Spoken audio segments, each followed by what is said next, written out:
Amém? Esse testemunho que foi dado pela irmã demonstra como está a nossa igreja, né? As escrituras dizem que Jesus nos libertou para a liberdade. E é interessante que a gente é livre para adorar, livre para não adorar, livre para reconhecer, livre para não reconhecer. Tudo que nós fazemos na nossa vida tem colheita. Isso é evidente. Mas a igreja do Senhor, ela não foi chamada para trazer juízo. A Bíblia diz que o único juiz é o Senhor Deus. Ele é o juiz, Ele é que traz a equidade. Tamanha é a função de Deus nessa área, que Ele foi o único que pôde trazer justiça para a terra, enviando o seu Filho. E o testemunho da irmã reflete muito o que a gente vê nas igrejas. As pessoas entram dentro da igreja para que as suas vidas sejam mudadas. Mas o dia que eles resolvem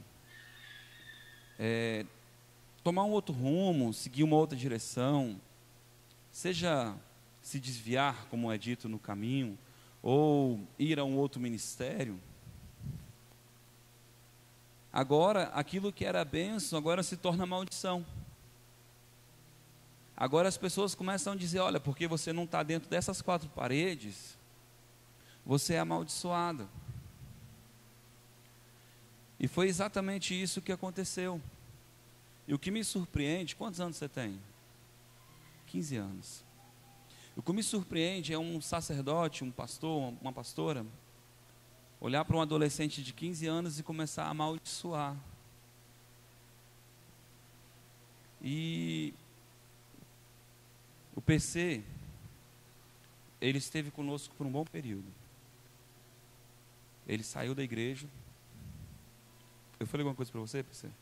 Te amaldiçoei? Fiquei bravo com você? O corpo de Cristo, ele está estendido em vários lugares. E ele é um corpo espiritual. E foi bom porque o PC está aqui hoje. Porque ele é testemunha do que eu estou falando. Amém, irmãos? O coração de pastor sofre. Quando vê as pessoas indo para fora, ficando longe. Mas não quer dizer que nós somos dono. A Bíblia diz que por causa de uma, o Senhor largaria as 99. Porque Ele sabia que as outras 99 estavam guardadas lá no aprisco.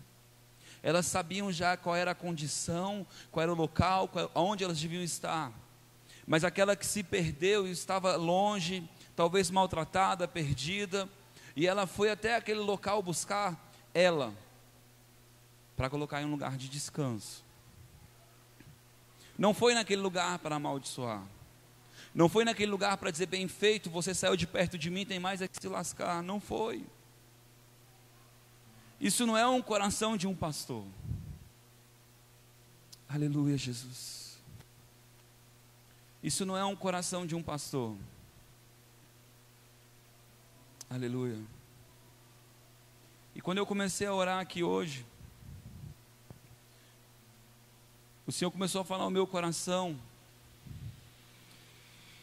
que pelo menos uma pessoa aqui dentro desse lugar, pelo menos uma pessoa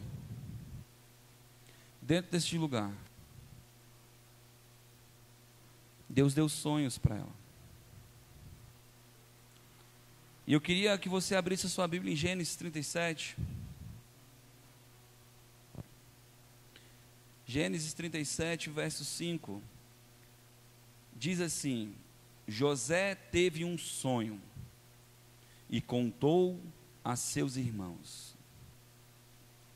Por isso o odiaram, e ainda mais, pois lhes disse: ouvi peço-vos este sonho que tive.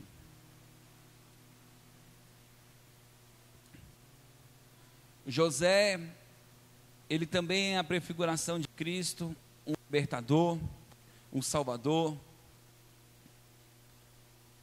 José é a prefiguração daquele que obedece os sonhos de Deus.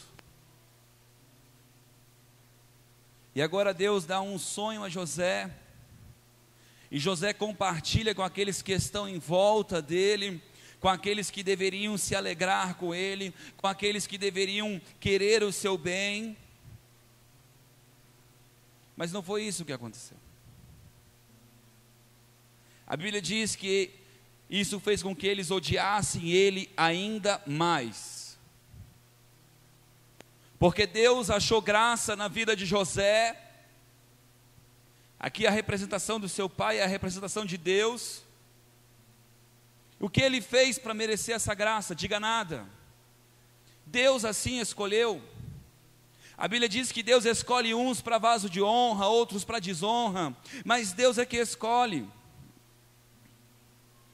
E Deus deu sonhos a José. E José, em submissão ao seu pai, ou em obediência ao seu pai, querendo fazer o que era certo, acaba agora sendo vendido como escravo. E eu não vou me ater à história toda de José, porque o que Deus falou ao meu coração foi: eu dei sonhos a José. Existem pessoas que Deus deu sonhos. Existem pessoas que Deus está trabalhando o seu caráter, edificando a sua fé, trazendo sobre ela um futuro, um amanhã melhor, um propósito estabelecido por Deus. Existem Josés na terra que Deus tem chamado e Deus tem compartilhado os seus projetos. E às vezes essas pessoas compartilham com aqueles ao qual deveriam amá-la, querer o seu bem. Mas assim como Caim ficou desconfortável porque Abel oferecia sacrifício aprazível ao Senhor, o seu sacrifício era melhor, os seus irmãos também o odiaram mais. Aleluia, Jesus. Abra sua Bíblia em Mateus capítulo 4, e você vai descobrir que toda vez que nós temos um chamado de Deus, assim como José foi vendido, foi maltratado, injuriado, quando ele estava bem lá na casa de Potifar, porque ele quis honrar o seu Senhor, ele perdeu agora tudo de novo, foi para a prisão. Nós temos o nosso amado Jesus, que nasceu para um propósito. As Escrituras dizem que Jesus Cristo, quando nasceu, ele crescia em estatura e em conhecimento.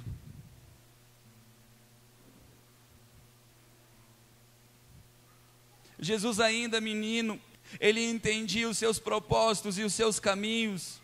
A Bíblia diz que certa feita, os seus pais foram ofertar, a determinado período, do período de oferta, e Jesus ficou no meio dos senhores, dos legalistas, daqueles que eram mestres da lei, e a Bíblia diz que Jesus ensinava a eles a lei, mas o ponto não é que ele ensinava a lei, o ponto é que Maria e José esqueceram Jesus, porque achava que Jesus estava na frente, mas quando chegaram a certo ponto do caminho, descobriram que Jesus não estava no meio deles. E esse texto chama muito a minha atenção. Qual a mãe que não ficaria preocupada com uma criança de 12 anos perdida? Agora você vê uma criança com 12 anos que crescia em estatura e em conhecimento, recebendo o abraço de sua mãe, o reencontro de sua mãe, e ele pega e fala: espere, você não entende, eu estava cuidando das coisas do meu pai, Ele não disse: mamãe, estou aqui. Ele não disse: mamãe, estou triste, estava perdido. Mas ele disse: mulher, você não entende que a mim cabe fazer as coisas do meu Pai? Jesus entendia qual era o propósito do seu chamado, com 12 anos de idade. Jesus sabia onde ele tinha que chegar, e a notícia ruim, o comentário ruim, ou até mesmo aqueles que viessem a falar com ele, aqueles que ele amava, quando queriam tirar ele do foco, do propósito, ele dizia: mulher, como se ele dissesse: aparta de mim, sai de perto de mim, porque me convém fazer as coisas do meu Pai. Jesus amava Maria, mas ele amava mais a Deus. Ele entendia o seu propósito. Ele não disse mamãe, ele disse mulher. No capítulo 4 de Mateus, você vê agora Jesus recebendo o Espírito Santo, seu ministério começando agora debaixo do Espírito Santo. Agora o seu ministério verdadeiramente agora começa no mundo espiritual. Agora as regiões celestiais começam a respeitar Cristo como ungido de Deus. Ele começa agora a ser tentado por Satanás. Mas sabe o que mais me chama a atenção na tentação? Não é o fato de ser tentado, porque eu e você somos tentados. Meu Deus, o mundo aí fora é tentado. O fato não é esse. É que agora que ele se coloca debaixo da posição, debaixo de um posicionamento, ele se alinha com o propósito de Deus, que a unção de Deus vem sobre ele, o Espírito Santo vem sobre ele. A Bíblia diz: então Jesus foi levado pelo Espírito ao deserto, para ser tentado pelo diabo.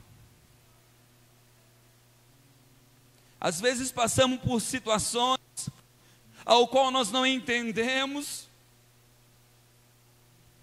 e o Senhor está nos conduzindo a um lugar que talvez tenha escassez, talvez não tenha compreensão, talvez nós estamos entrando em um lugar onde nós vamos ser injuriados, perseguidos, envergonhados, passar fome e necessidade. Eu não sei qual é a situação do deserto, mas deserto é lugar de escassez. E o pior do que isso não é o deserto só, é o diabo. Quando nós lemos esse texto, você vai descobrir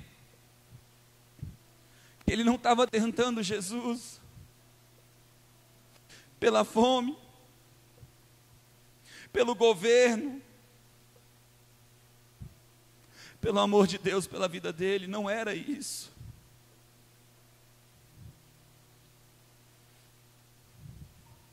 E aí você pode dizer assim: ah, mas eu estou esforçado, tenho me sacrificado. Ou não foi diferente com Jesus.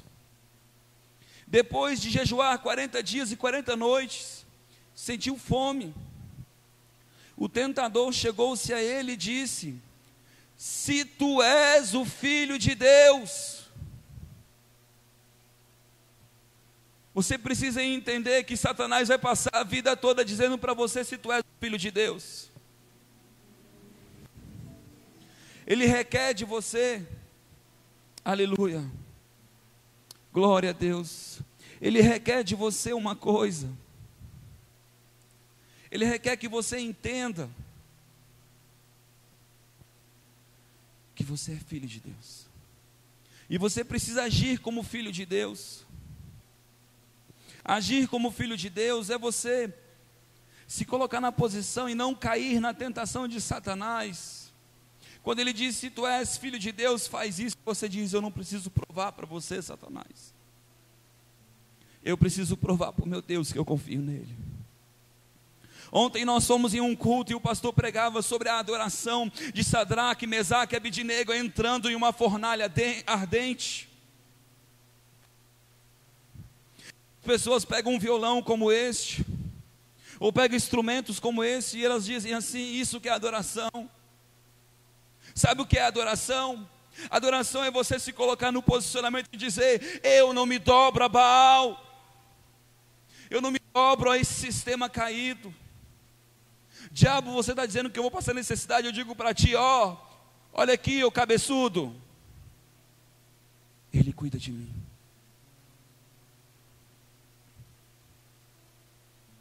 E ele vai murmurar e dizer, tu não é filho de Deus coisa nenhuma, tu não vai ver a provisão. Meu Deus, você precisa abrir espaço, criar o espaço para o milagre. Crie o ambiente do milagre. Ousa crer nele. Isso que é adoração. Adoração é quando ele olha na terra e procura alguém que confia e que está dizendo, esse é o meu Senhor. Justiça é crer nele. A Bíblia diz que Abraão creu e isso foi reputado como justiça. A tua fé é justiça.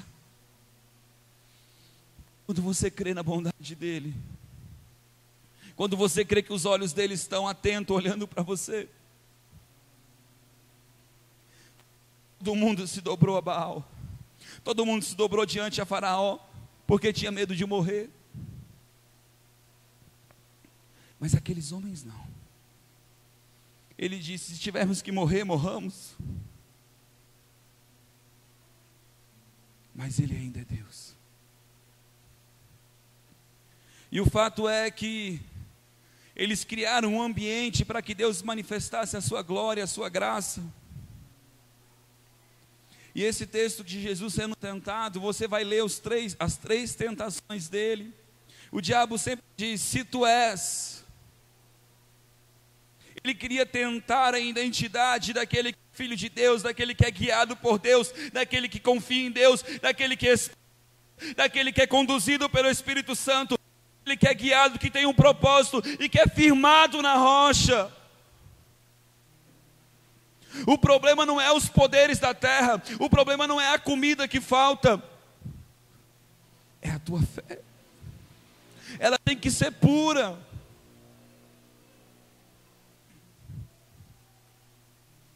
Um dia Satanás disse para mim, eu vou roubar a tua moto, coloca ela dentro de casa, porque eu vou roubar, hoje eu roubo a tua moto.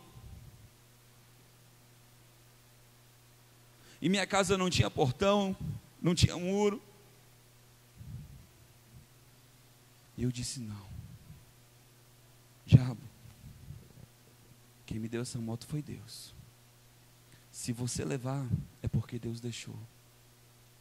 Mas eu ouso crer em ti, e eu me recuso a colocá-la dentro da sala da minha casa. Vocês não têm noção do que era Satanás constantemente dizendo que ia roubar minha moto. Era diário, todos os dias ele dizia isso para mim. E eu nunca coloquei ela na sala da minha casa. Sim ou não, amor? Nunca coloquei. Ao ponto de um vizinho entrar dentro da minha casa um dia e dizer para mim, olha, com um carro, cara, tira essa moto daí que eles vão roubar. Tem noção do que o diabo trabalhou para que eu recuasse na minha fé, no meu posicionamento? Uma vez ele bêbado foi lá em casa, depois disso, me abraçou e me pediu perdão. Até hoje eu não sei porquê. Mas a minha moto está lá em casa. E se tivesse levado, eu vou dizer uma coisa para você. Teria levado, mas eu ia dizer diante de Deus, mas eu confiei em você. Porque não é o bem material, porque já levaram uma moto minha. E eu ganhei outra. Deus me deu, dado. E eu era almático. Sabe por quê? Porque na época que levaram eu passei a minha vida toda dizendo, quem guarda é o Senhor, quem guarda é o Senhor. E um dia eu mudei de casa, fui morar numa outra casa, numa kitnet, e a moto ficava do lado da janela, no corredor, e naquela noite eu fiquei com medo. Eu passei a noite acordando, abrindo a janela, vendo se a moto estava lá. No outro dia levaram a moto, no outro lugar. Quando roubaram a moto, eu falei: Deus, que isso? Eu não sei como Deus te trata, eu sei como Ele me trata. Ele disse: sua culpa. Como assim? Estou pagando. Acho que era a quinta, sexta, sétima prestação, eu não sei. Aleluia. E Ele disse: tua culpa. Tu não creu em mim. Eu já tinha te ensinado. Deus nos ensina para a gente andar em lugares altos. E naquele dia eu lembro que eu não murmurei, eu não reclamei. Eu peguei meu capacete, eu vou dizer para você, a pior parte foi eu entrar dentro de um ônibus com capacete. Não foi ter levado na moto. Foi eu ter entrado no ônibus remoendo aquilo. Eu passei uma semana indo na hora do meu almoço, naquele lugar, para ver se eu achava alguém roubando uma moto. Porque eu estava com raiva. Aleluia. Mas na minha pequena fé, na minha estrutura, muito almática, o Senhor disse, eu falei para Deus, Deus, se o Senhor tem propósito naquela faculdade, o Senhor sabe que ela fica a 75 quilômetros do meu trabalho, eu não tenho condição de chegar naquele lugar de ônibus.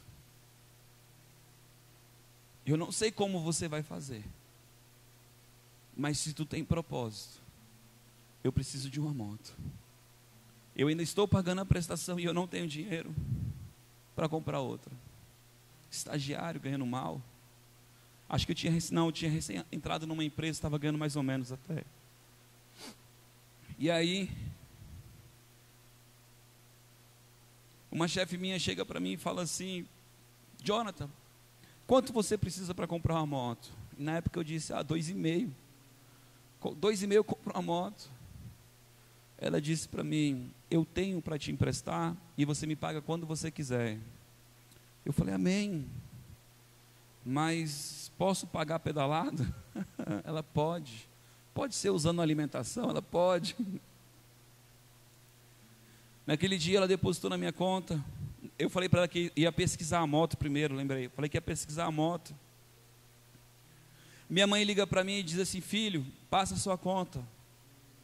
E ela deposita 2.000 na minha conta. Um colega do trabalho faz uma vaquinha escondido.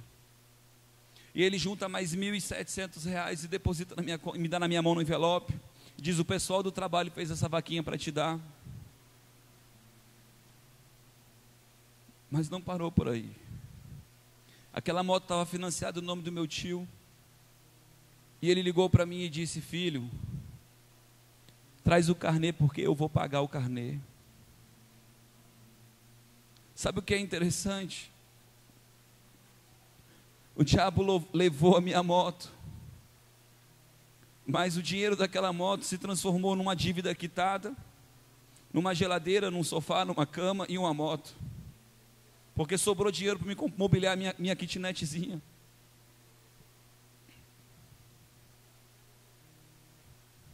Eu não sei que tipo de deserto você está enfrentando, mas eu quero te dizer que não importa se você vai ter uma decepção, uma batalha perdida, mas a Bíblia diz que a nossa vida no Senhor. Eu tinha uma dívida de 36 meses e foi quitada por um roubo. E o Espírito Santo levou Jesus para ser tentado pelo diabo no deserto.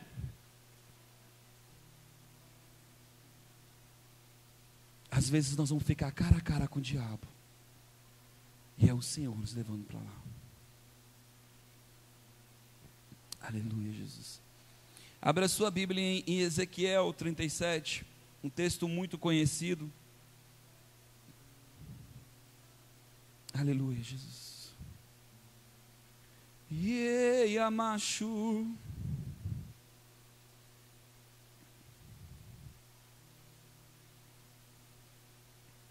Veio sobre mim a mão do Senhor, diga, a mão do Senhor. Isso representa o Espírito Santo, amém? No Velho Testamento, quando o Espírito Santo vinha sobre uma pessoa, o termo usado é a mão do Senhor. Amém? Aleluia. Ou, em outras versões diz, e veio sobre mim. Amém? E veio sobre mim a mão do Senhor.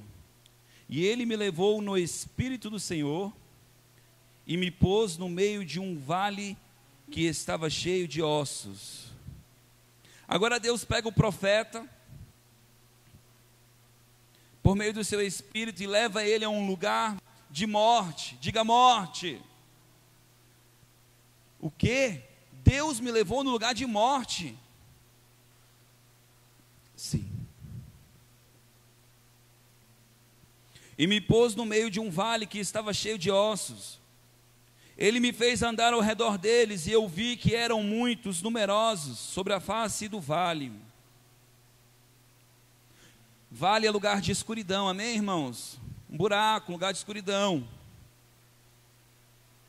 E eu vi que eram muito numerosos sobre a face do vale, e estavam sequíssimos. Diga sequíssimos. Quando fala sequíssimo, quer dizer morto de verdade, amém? Sem vida mesmo, sem possibilidade. Diga impossível reviver. Porque a gente sempre trabalha na ótica natural. Não, é porque estava um pouquinho assim, estava assim assado, e a chuva e qualquer coisa, e sempre traz para o racional. Mas o Espírito Santo faz questão de botar no texto aqui, sequíssimo, morto há muito tempo, não tem jeito para o homem. Aleluia. E ele me perguntou, filho do homem, poderão viver estes ossos? E essa noite Deus pergunta para você, qual é o posicionamento que você vai ter diante do teu problema? Qual é o teu posicionamento? Você vai olhar para os ossos, porque eles estão sequíssimos, e dizer, eles estão secos, não tem jeito. Você vai dizer, o cara foi embora, ele não vai voltar mais. Você vai dizer, eu estou sem dinheiro, não tenho emprego amanhã. Eu não sei o que você vai dizer. Para de olhar para o sequíssimo. Diga como profeta, na minha limitação, Senhor, eles estão sequíssimos, mas Tu sabes. Tu és que tem o poder, Tu és que tem a glória. Isso não é feio, irmãos. Não é feio você se submeter a Deus e dizer, Senhor, eu não sei como Tu vai fazer.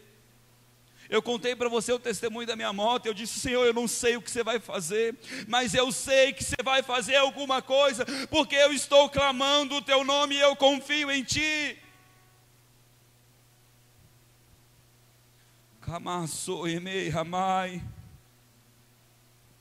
Sequíssimos.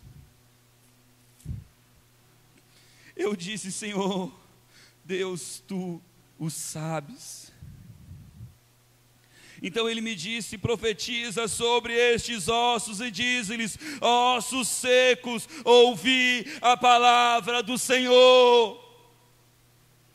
Diga hoje para aquilo que está impossível na tua vida, diga, ouvi a palavra do Senhor, Ele deu um decreto em meu favor, Ele é que me garante, Ele está sobre a minha vida, e a mão do Senhor está sobre mim, Ele me garante, Ele me protege, Ele me supre, Ele abre porta onde não tem porta, Ele fecha aquilo que precisa ser fechado, Ele traz à existência aquilo que não existe, Ele cria aquilo que não tem, Ele faz acontecer porque Ele é Deus.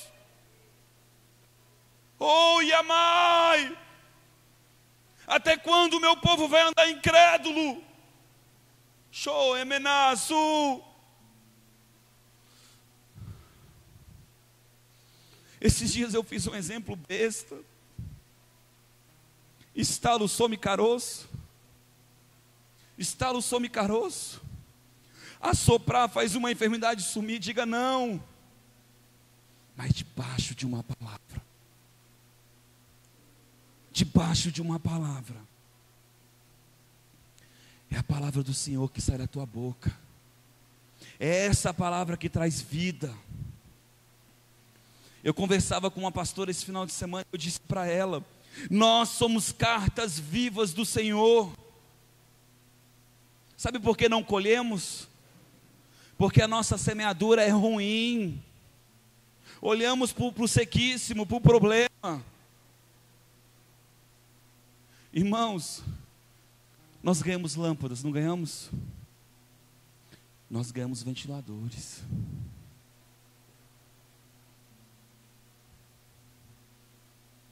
Eu disse para Deus,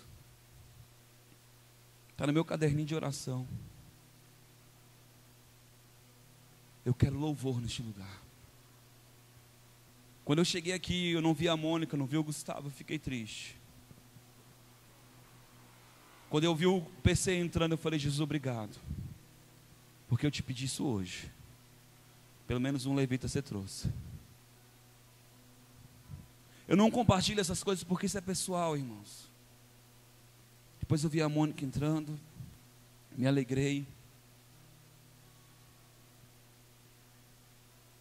Eu quero que você tenha suas experiências.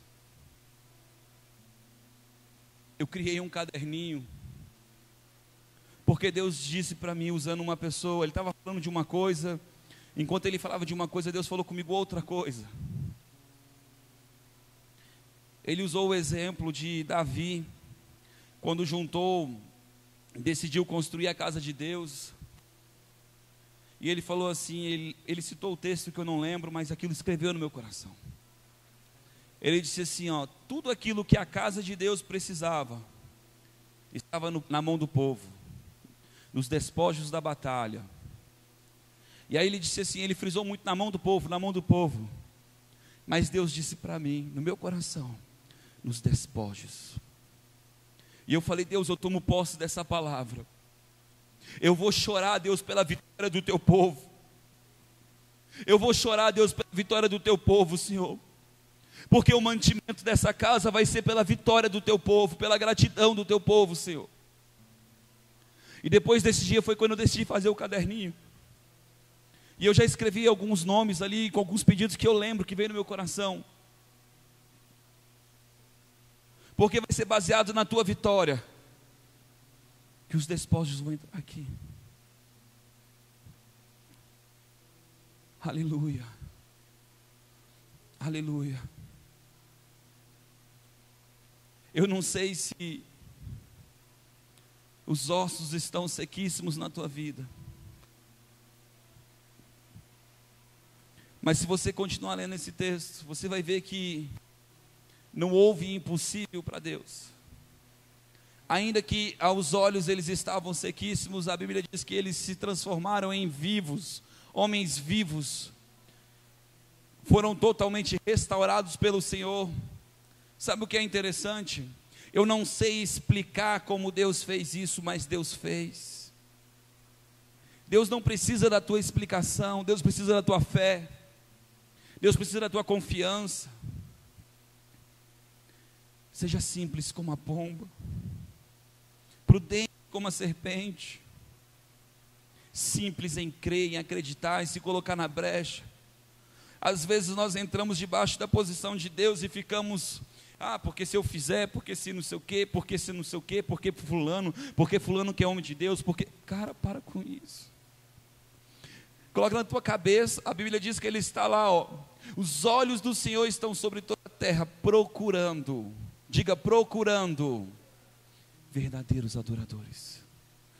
E eu acabei de explicar para você que a adoração é crer, é conhecer Ele. Cria o ambiente. Vocês viram que esse final de semana eu pedi para 2 pessoas virem levantar, na verdade eu pedi para vir enfermos que estavam sentindo dor na hora, um estalinho. Não foi um estalinho. Eu criei o ambiente. Crio o ambiente. Um dia eu queria sair de um escritório que eu trabalhava. Irmãos, eu murmurava demais pelas minhas promessas, pelas minhas conquistas.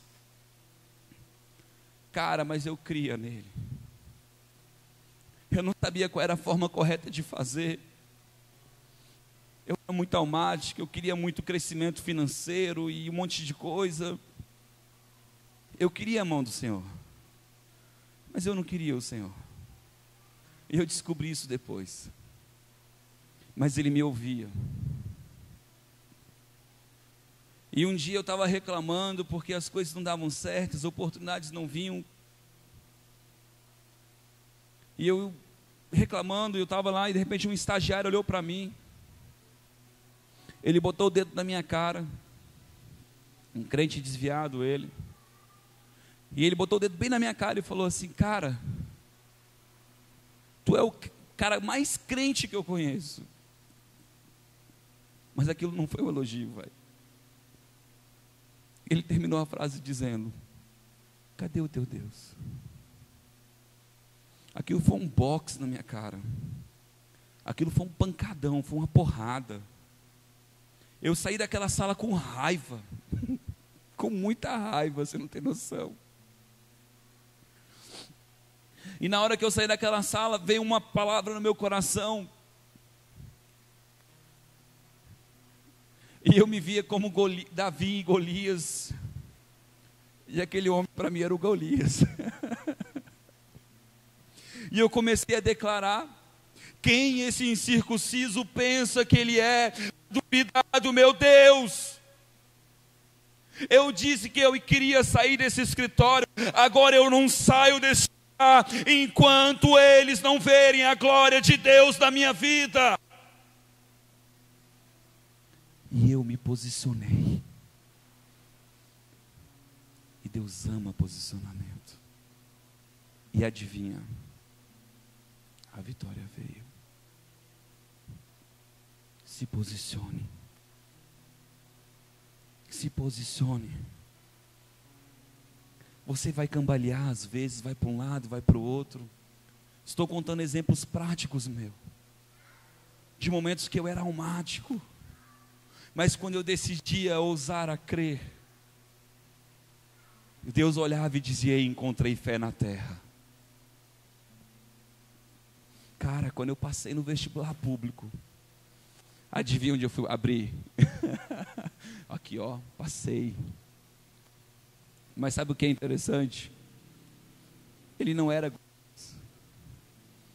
ele foi um instrumento de Deus. Aquele homem me abraçou e disse: cara, eu sabia. Cara, eu sabia. Consegue entender isso, irmãos? Às vezes Deus usa ferramentas que a gente acha improvável. O Espírito Santo levou Jesus para ser tentado pelo Satanás. É improvável. Sim ou não? Não, Deus não me coloca nessas condições. Será, irmãos? Precisamos entender que seja qual o tipo de lugar que o Senhor nos coloque, se é no deserto, se é num lugar escuro, se é num lugar de sequidão, se é num lugar improvável, ainda que você já tenha sonhos, decisão de propósito. Jesus tinha um chamado e já sabia onde ele queria chegar. Não é porque nós, quando nós sabemos o chamado, nós não vamos ser provados nisso, tentado. Sabe por que o Senhor nos tenta? Para que você tenha identidade, para que você dê testemunho no mundo espiritual. Um dia eu preguei aqui, e eu preguei, aquele dia foi massa, está gravado no canal, sobre os testemunhos. Existem testemunhas no mundo espiritual, elas nos assistem. E sabe o que é legal? Quando nós nos posicionamos, eu acho que vem aquele cheiro suave para Deus, assim, ó, as narinas de Deus. E Deus deve dizer: uau, achei fé. Achei fé. Tem um testemunho que eu ouço constantemente, ele, que é um texto que é narrado no YouTube, do John D. Lake, sobre cura. De período em período eu ouço aquele texto. Fala de uma mulher que tinha feito 30 e poucas cirurgias, já tinha sido dada como morta, desmaiava de tanta enfermidade, E no fim ela estava com uma enfermidade no seu ânus. Ela tinha uma pereba aberta que não cicatrizava por causa da sua digestão. E eles oravam por ela, e ela agora ela decide se posicionar.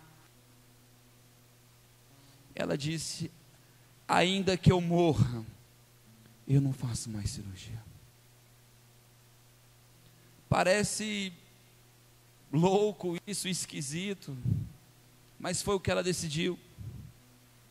Ela ficou não sei quantos dias sem ir ao banheiro. Eram muitos dias, eu não lembro a quantidade. Ao ponto dela passar mal, desmaiar e levarem ela para o hospital de novo. E quando ela acorda, ela pega e fala: não, nada de cirurgia, ainda que eu morra. E ela volta e vai lá, ela dava aula, acho que para as crianças, e volta para dar aula para as crianças. E de repente, o Senhor disse para ela que ela estava curada. E Deus misteriosamente prendeu o seu intestino para que a cicatriz do seu ânus fosse curada. Como Deus vai fazer, eu não sei. Eu não sei como Deus vai fazer. No caso dessa mulher, ela teve essa coisa bizarra, sem sentido, mas precisou de um posicionamento.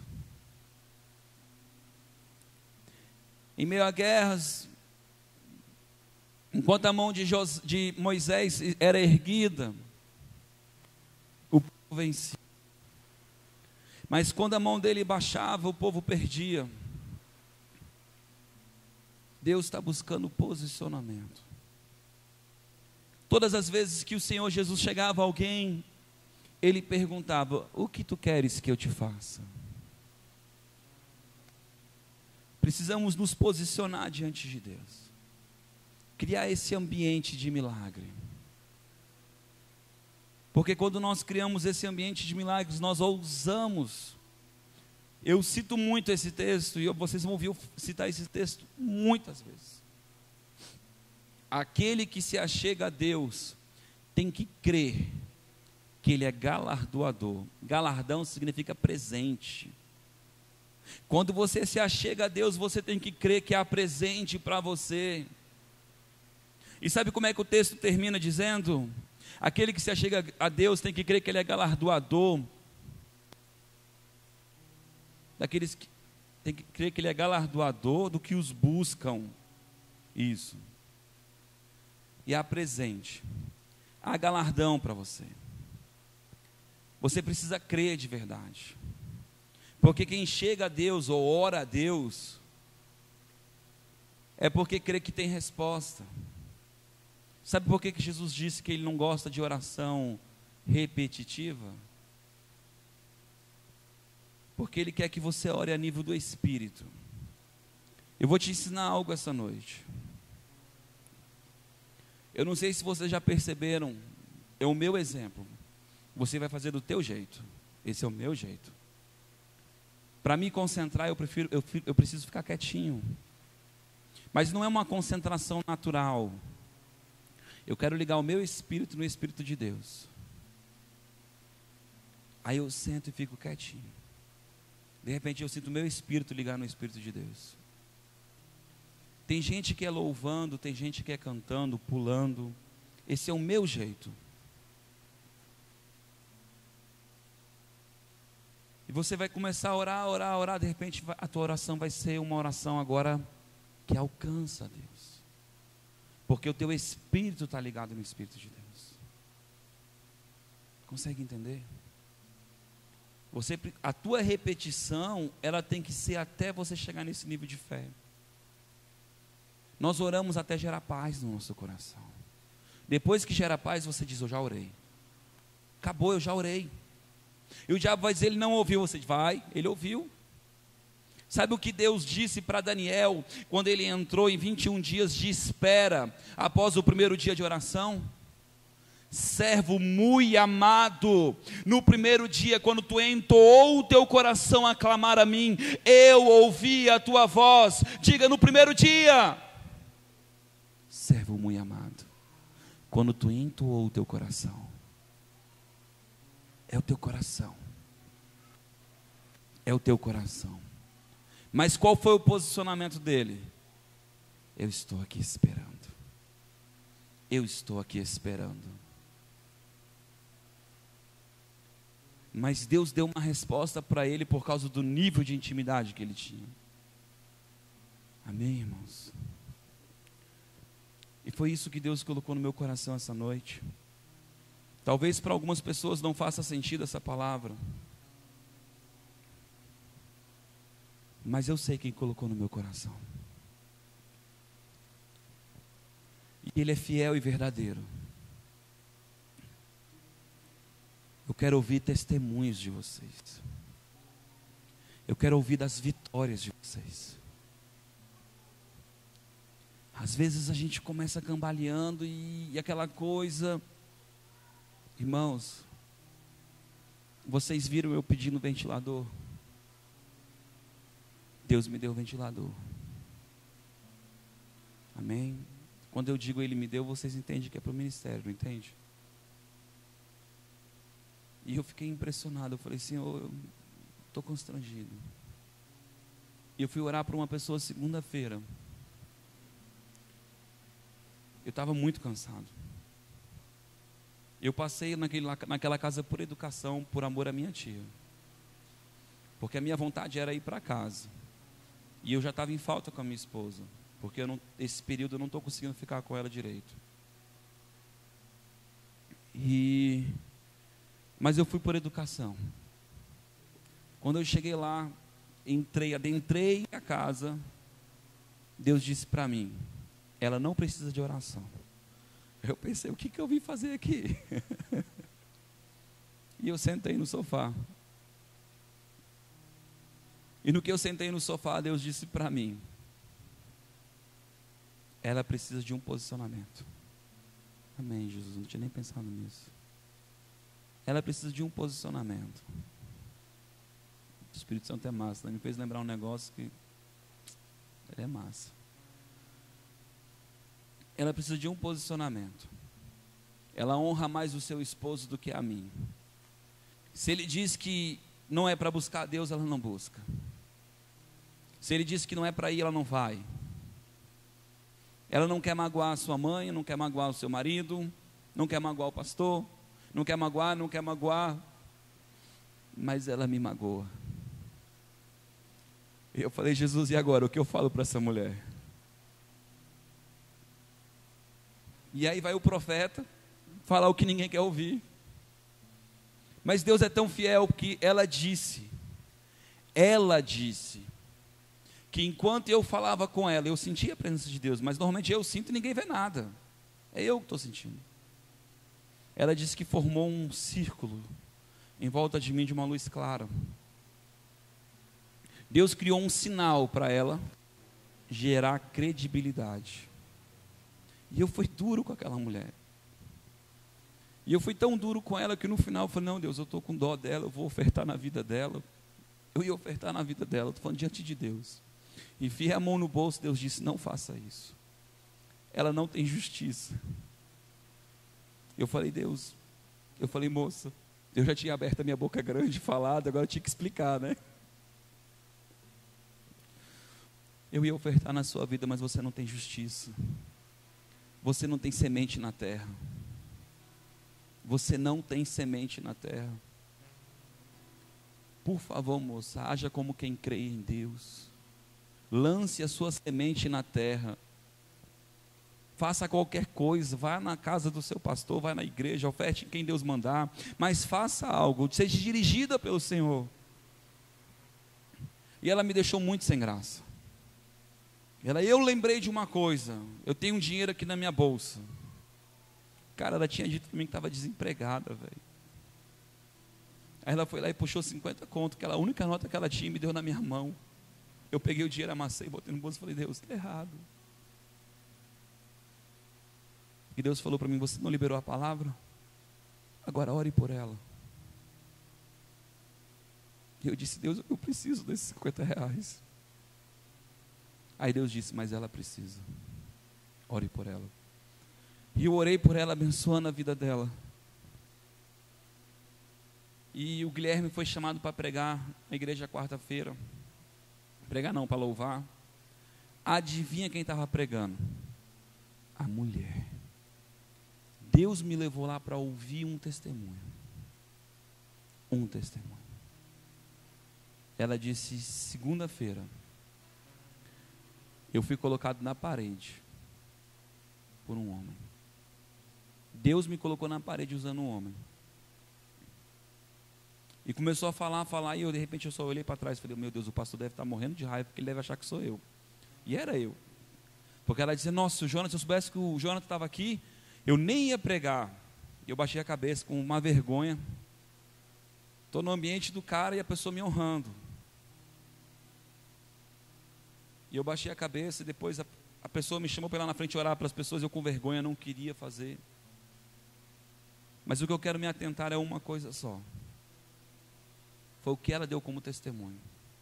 Ela disse, eu ofertei o que Deus me pediu, na pessoa que Deus me pediu. E eu já ganhei 10 vezes mais do que esse dinheiro. Sabe por quê, irmãos? Não foi porque ela ofertou na minha vida. Foi porque ela obedeceu o Senhor. Obedeça ao Senhor. Obedeça ao Senhor. Ouse crer no Senhor. Destrua mamon na tua vida. Vocês que congregam comigo, vocês sabem que eu não fico falando de dinheiro, mas eu preciso ensinar vocês. Amém, irmãos? E eu falei assim, Deus, você só me trouxe aqui para me ouvir isso aqui. Para me parar de agir no sentimento, na alma, no coração. Porque dá dó às vezes, irmão. Quando o apóstolo Emílio disse para mim que o cunhado dele foi dar um carro velho de 1.500, caindo nos pedaços, mas era o primeiro carro da vida do cara, ele disse, Jonathan, cara, deu vontade de pegar aquele carro, porque eu também não queria aquele carro, ele contando para mim. Dá para o cara ir abraçar com ele e chorar com ele. Mas aquele carro era onde estava o coração daquele homem. Quando ele deu aquele carro, no outro ano, saiu para ele a casa dele, empréstimo para a lavoura, saiu um dinheiro lá do INCA para ele. Então hoje o cara está com um carro novo na garagem, com a casa de alvenaria, era a casa de lona. Casa de lona. E a gente precisa aprender que no mundo espiritual funciona assim. Eu não sei porque eu falei de dinheiro.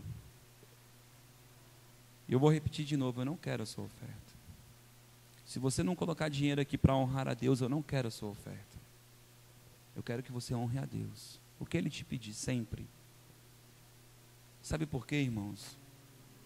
Como diz o Guilherme, carne sufocada Deus não quer. É voluntário.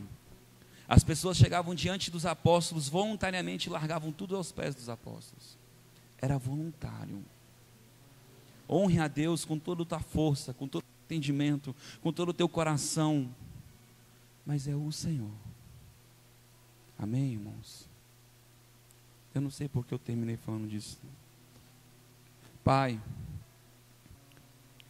eu te louvo, meu Deus, porque hoje é dia de posicionamento diante de Ti. Eu te louvo, meu Deus, porque hoje é dia de posicionamento.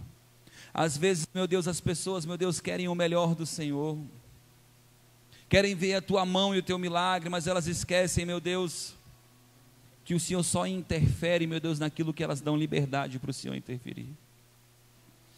Pai, Tu só age como o Senhor aonde Tu és Senhor, porque Tu disse, Pai, que nos daria livre-arbítrio.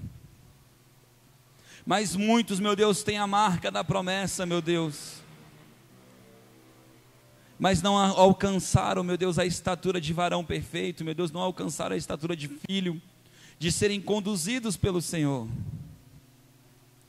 Todos os homens de Deus, quando foram chamados, meu Deus, largaram alguma coisa, deixaram algo para trás. Jesus disse que era necessário que nós morrêssemos para pudéssemos viver. E essa morte, meu Deus, é a morte do eu. É a morte, meu Deus, da minha confiança. É quando, meu Deus, eu deixo de ser maldito, porque eu estou confiando no meu braço e começo a confiar em Ti de verdade, Senhor. Pai, sonda, Pai, os nossos corações. Meu Deus, sonda os nossos corações, Senhor, essa noite. E Pai, eu quero, Pai, frisar, meu Deus, sobre o posicionamento.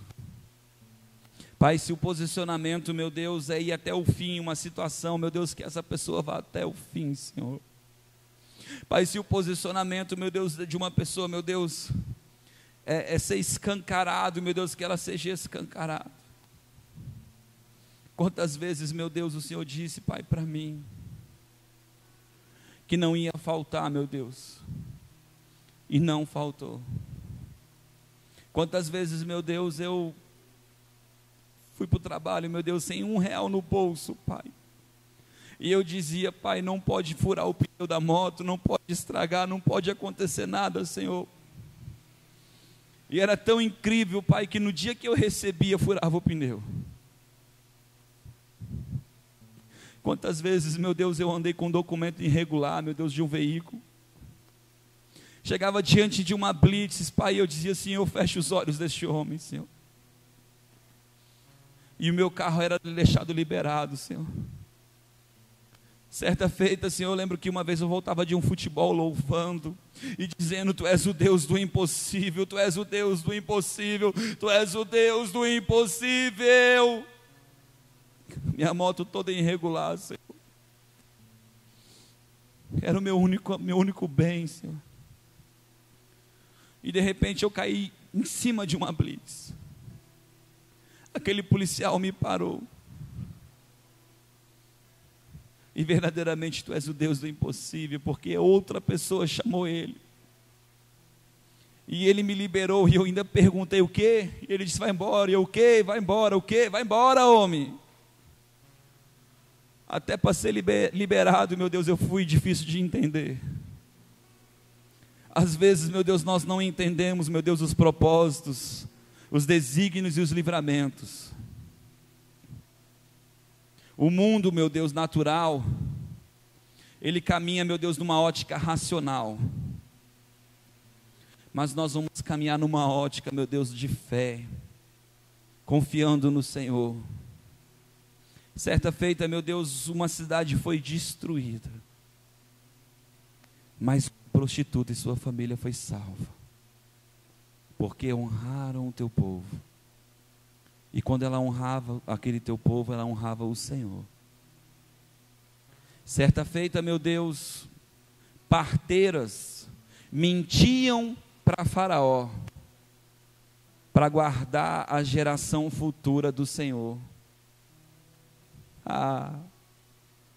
E Deus achou graça nessas mulheres, porque elas queriam Te honrar, ainda que isso pudesse custar a sua morte.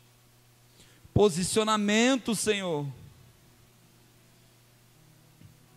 Pai, eu não sei, Pai, qual é o posicionamento que o Teu povo vai tomar, Senhor, que o Teu povo precisa tomar, Senhor,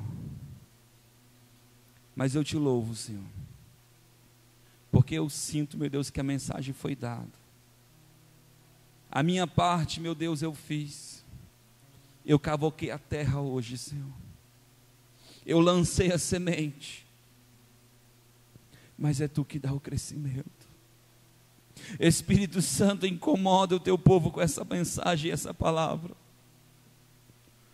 Porque eu quero ver a vitória das guerras dos Teus filhos. Eu quero ver o Teu nome sendo glorificado, porque Tu és o Senhor dos exércitos. Tu és o nosso general. Quem esses incircuncisos pensam que eles são? Meu Deus, quem esses incircuncisos pensam que eles são? Não importa se está sequíssimo, Senhor, se está morto, se não tem jeito, não tem solução. Para o Senhor, não há nada demasiadamente difícil. Tudo é fácil. Por isso, meu Deus, eu Te louvo pela vitória, Pai, dos Teus filhos. Eu Te louvo, meu Deus, pela vitória, Pai, em nome de Jesus. Amém.